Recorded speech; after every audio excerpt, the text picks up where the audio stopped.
Is there an imbalance in your brand galaxy? A disconnect between the internal and external message of your brand? Introducing Masters of the Brandiverse, a weekly show where business leaders can find the marketing tools they need to catapult to the next level. Join co-host Nick Coleman and myself, Graham Skaggs, as we give you strategies and concepts to successfully build a powerful brand. Welcome to Masters of the Brandiverse. Hello, I'm Nick Coleman, co-host of Masters of the Brandiverse. In this episode, we'll share with you this powerful tool that you can use to boost the brand of your business. Join us to find out how you can have happier employees, happier customers, and a thriving business. So today we're going to talk about the relationship between your brand and your culture and why it's important to get the two on the same page. If they're not, it's basically, think of, when you align your brand and your culture, it's like a superpower. Like you can get so much more done, your company can be more successful, but if they're not in alignment, your customers are going to experience negative feelings about your brand and your company. That's right. So we're going to first, before even going deeper into the relationship between culture and brand, we first need to talk about what a brand is and what a culture is, just so that we're all on the same page, right?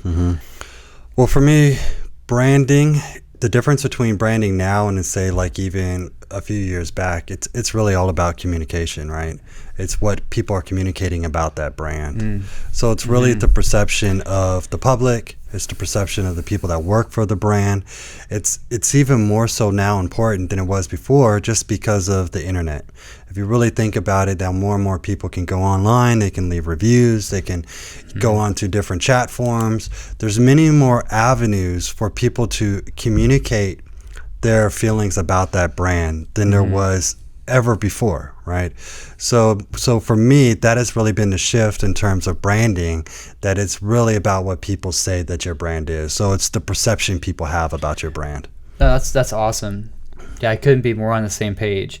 What are some things that branding is not, that people might think it is? Well, it's not your logo, right? Yeah. It's not your name. It's not the images that you use, right? It's not even the language that you're using on your website, your print, wherever it is that you're marketing your business. It's none of those things. Really, those are just kind of outward facing symbols of your brand, right? When you have like the alligator or whatever, the guy on the horse doing polo. Those are just the symbol of your brand, but it's not necessarily what your brand is. Branding is really what people's perception of your brand is. One of the people we have in the office, our creative director, will say, a brand is not what you say you are, it's what they say you are, what your customers say you are. I think there's a lot of truth in that. Yeah, absolutely. It's like a person. I mean, their reputation isn't what they say it is, right? It's what other people around them say it is, right? So they might go around and say, well, my reputation is I'm an honest person, but really all the people around them, their experience of that person is they're constantly lying. So their reputation is a liar. So it's the same thing with a brand. It's the same exact thing. That's a good point. Yeah. So as I kind of go a little bit deeper, one of the things that we've arrived at Digital Blue Beagle, which is the marketing company Nick and I work for, is that brands have to be customer centric. They have to be focused on solving a customer problem. And we've arrived at that conclusion, not from intuition. It's a data backed position, because the data has shown that if a website is answering a customer problem, that website outperforms those that don't. Websites that say, hey, we're the best, look at how cool our company is, we've been in business for 50 years. Those kind of brands don't always perform as well as other brands that say, hey, how can we solve your problem? We're here to help. We've been solving this problem for 50 years. We can help you. That's right. Yeah. Yeah, because it goes back into what we were talking about, that in today's day and age, you need to be a master communicator. You have to be. And so that is like a skill that's most often sought for a lot of businesses, right? We want to get someone to come in to be a communication director, because you have to be able to really articulate your brand in front of that customer, right? So, hey, we solve this particular problem, like what you're talking about. We have to be able to communicate that really effectively, and we have to be able to speak to that customer. So it goes into what we were talking about earlier as far as like culture, right? So all together, your brand has an experience, whether it's your culture, the people that are working for you, as well as what people are experiencing of your brand. So it's critical that we really look at aligning what you feel your brand should be with what the culture should be as well, right? So it really has to be articulated between the two. What would you define as like a culture? So we just talked about branding and what branding is. It's what people perceive about you. But then culture, and this is the way I think about culture. Culture are the values of your team.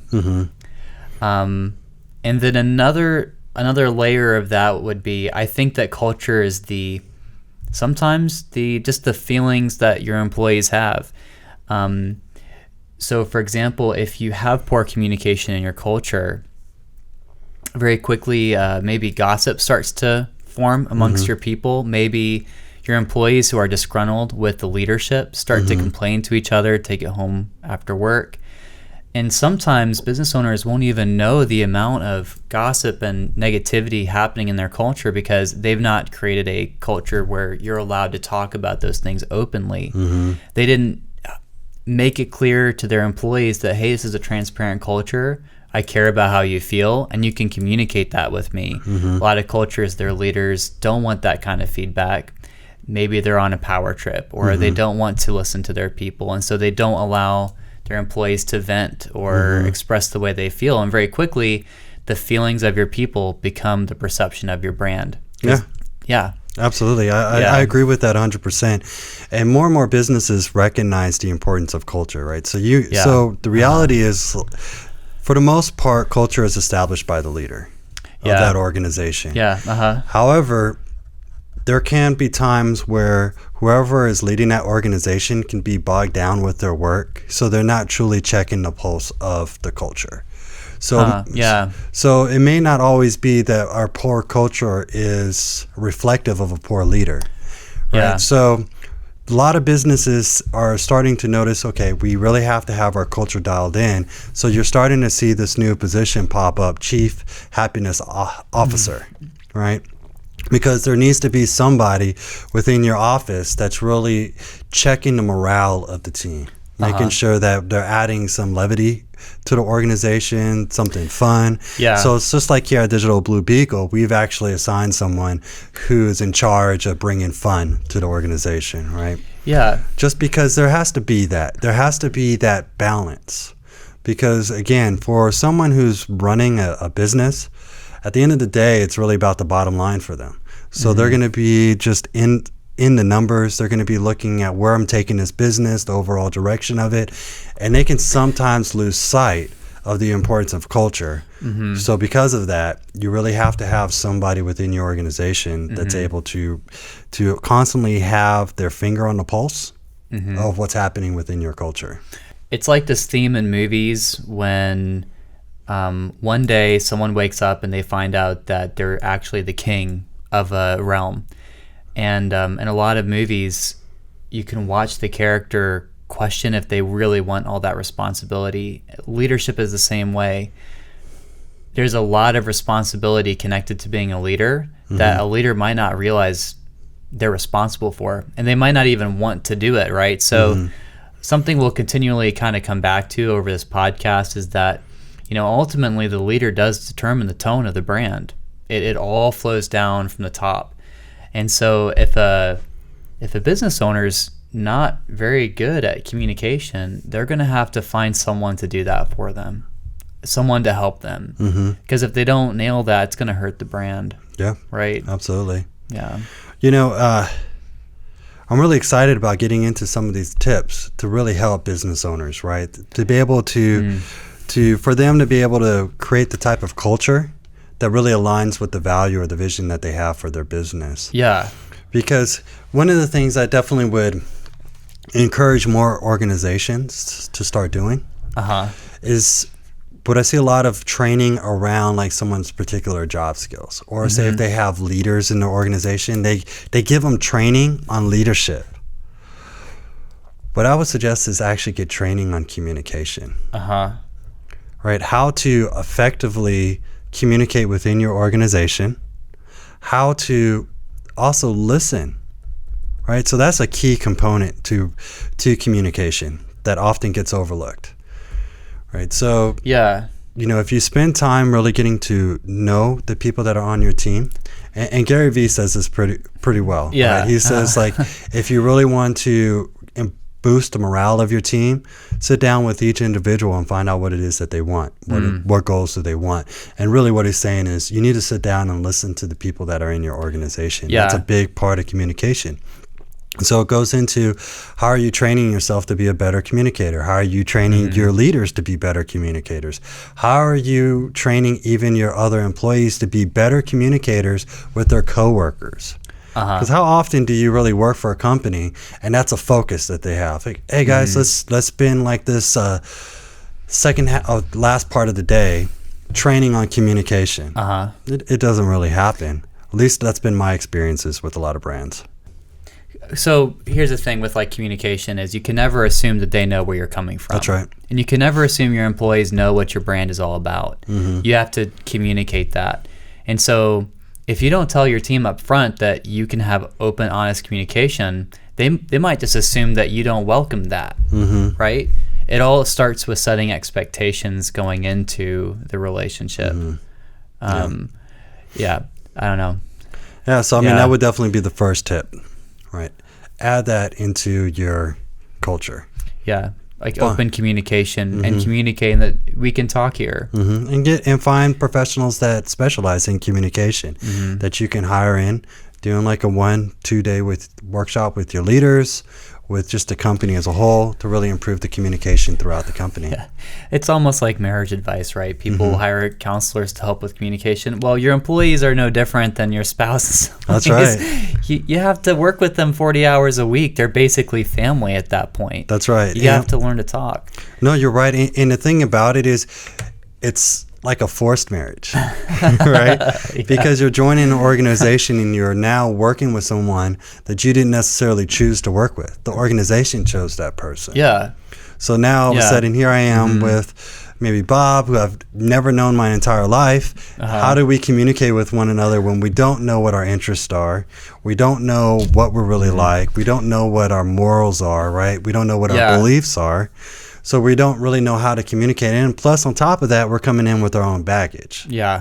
So if you don't have something in place that allows people to get better at communicating with each other, how can you really expect that a high level of communication in your organization if you don't put in some type of best practices? I know we have other tips we want to get to, but how would you encourage leaders to approach conflict or negativity? How should like employees work through challenges or confrontations in a way that still respects the brand and the organization? Well, the first thing I would encourage is never going longer than 24 hours if there's tension in your between two people, or you have tension with one of your employees. The first thing you need to do is within that first 24 hours, you really need to sit down and address it with them, and not in an accusatory type of way. You need to first find out what's really going on. So this is where you have to be really good at doing deep dive questions, because sometimes it could just be what's going on in that person's personal life that's causing friction. It may not be always about you. So it's like, as a leader, you have to be willing to set aside your ego and go, maybe it's not about me. Maybe it's something going on in their life. Let's find out what's happening. So you need to first come from a place of empathy. And just say, hey, why don't we just sit down, talk, what's going on? And then you just kind of flesh it out. And what I would also do too, if it's between you and an employee, again, have that conversation right away. Do more listening than you are talking. So once you start finding out what the root problem is, then you can address that and just talk about it and come to a resolution. Now, if you're having two employees that are like having problems communicating with one another, again, don't let that just fester and become something bigger. Yeah. Like, you cannot sit back and go, well, they're going to figure this out. They're going to talk about it. They're going to resolve the issue. You can't do that as the leader of your organization. You have to tackle these tough situations right off, right when it happens. Yeah. So that's what makes you the leader of the organization, is that you deal with tough problems. You deal with conflict. You don't run from conflicts. Yeah. So that's how you set like a tone for your organization. It's like, okay, now there's a conflict. We're going to talk about it right here, right now. Let's go into another room. Never address two people in front of the entire team.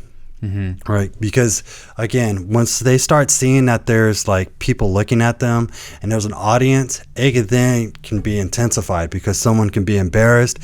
Someone can feel competitive because, well, I want to outshine this person in front of all my peers. So you need to actually remove them from that environment and bring them into a neutral environment where you can just have them talk to one another. So I would have them even sit down, do face to face. So they're actually looking at one another. And as a mediator, you got to let one person talk at a time. Yeah. So you can't be like, well, sit down here at the table, you two talk it out. You have to be that as a mediator, the person asks, again, these strategic questions to find out what the root issue is going on for both of them. Because there can be something underneath the surface that's really happening with both of them that's causing this friction. And a lot of times it's really about miscommunication that's going on with both parties. Yeah. And on top of that, you want your employees to treat each other the exact same way they're going to treat your customers. That's right. So are you treating your fellow employee in a way you wouldn't treat your customer? Well, if a customer calls and they have a problem, you stop. Well, what's your problem? How can I solve this for you? I'm here for you. And in your culture, I think your culture has to mirror that exact same attitude. And that's honestly a part of your brand, right? Yeah. I mean, that's definitely part of what we do at Digital Blue Beagle. I mean, we address issues right away because we want to have a really great workplace, right? We want people here to be creative, have fun, enjoy their work, that it shouldn't be a place that's added drama into their life. It should actually be a place that they could come and just relax, get their job done, and of course, enjoy the rest of their life. Yeah. That's awesome. Okay. Thank you for listening to Masters of the Brandiverse. If you like this episode, please subscribe to our channel and hit the like button below. In this episode, we talked about how brand and culture relate and how simply communicating your brand values and expectations can radically transform your business. In the next episode, we go deeper into our next tip, sharing how this one tactic can give your employees a sense of purpose, inspiring them to work harder and boost productivity.